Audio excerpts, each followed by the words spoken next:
It's 11:47 p.m. You're already in bed, phone propped on your chest, and a notification slides down from the top of your screen. Nordstrom Rack, red banner, 70% off, ends at midnight. You've got 40 seconds of relatable content coming, and it starts with the number that just lit up your screen. Here's the thing nobody tells you about that banner. You're not looking at a deal. You're looking at a math problem your brain is about to fail on purpose because it's designed to fail it. Watch what happens in the next 10 seconds. You tap the notification. A jacket pops up. Above the price, in gray with a line through it, sits a number, $260. Below it, in red, bold, $78. Your brain does exactly one thing with that gray number. It locks onto it. That's the anchor. Psychologists Tversky and Kahneman documented this back in 1974.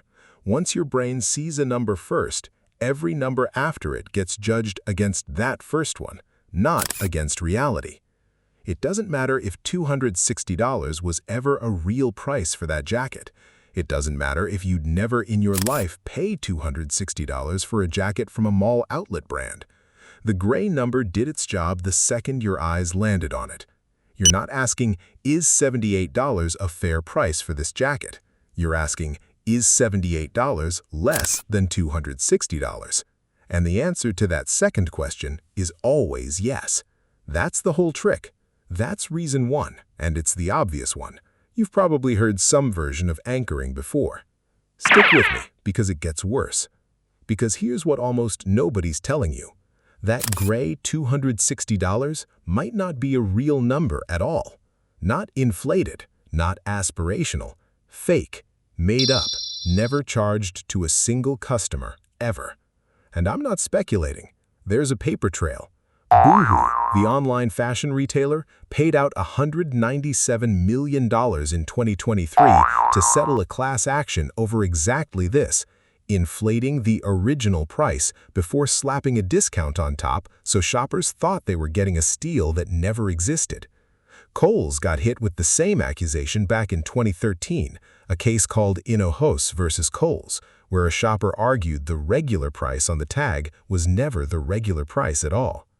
JCPenney's facing the same claim in a case brought by a shopper named Carranza, that the company manufactures a fictional before price just so the after price looks like a gift. The Federal Trade Commission has language for this. They call it an artificial inflated price, a number that exists for one purpose only, to make the discount look bigger than it is. So when you see that crossed out $260, you're not necessarily looking at what the jacket used to cost. You might be looking at a number some retailer typed into a system specifically so your brain would do the anchoring thing I just described. The math isn't broken. The input is fake. You did the subtraction correctly and still got scammed because 70% off of a made-up number is still a made-up number. Now stay in this scene with me, because there's a second thing happening that you can't even see, and it's happening in your hand right now, literally, physically in your hand. You're not paying with cash. You're paying with a card saved in the app or Apple Pay. One thumbprint and it's done.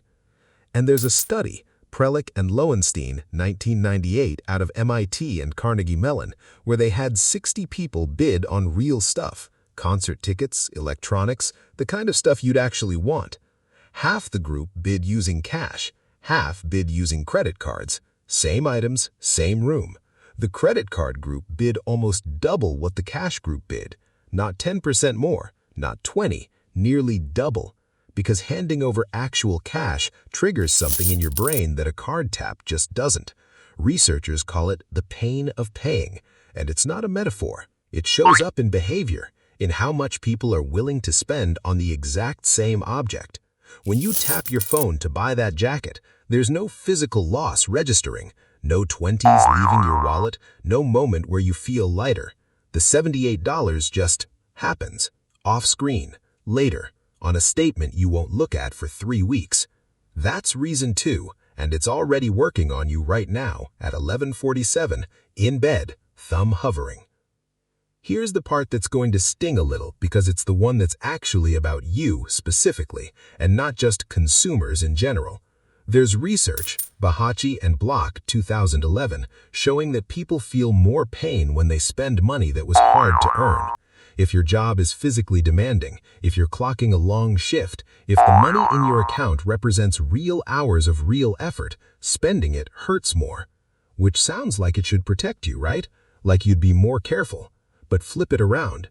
If spending normally hurts you more, then anything that makes spending feel like winning instead of losing is going to hit you harder than it hits someone who barely notices their money leaving. That relief you feel when the app tells you saved $182, for you, that relief isn't a nice bonus. It's doing more work. It's covering for more pain than it would for somebody who doesn't feel they're spending in the first place. You're not weak for falling for this. You're actually more wired to feel the fake win because you're more wired to feel the real loss the rest of the time. The people this hits hardest aren't the careless ones. They're the ones who work the hardest for their money and rarely get to feel good about spending it. And this banner hands them that good feeling for free, time-stamped with a countdown clock attached so they don't have time to check if it's real. So you're lying there. Gray number did its job. Thumbprint is ready. Countdown says 31 minutes, and your brain has already decided this is a win before you've spent a single dollar. The next time that banner shows up, and it will, probably before the week's out, before you tap it open, do just this one thing. Cover the gray number with your thumb. Physically, just the crossed-out price. Gone. Look only at the number underneath it, the $78, not the $260, and say that number out loud like you're telling a friend what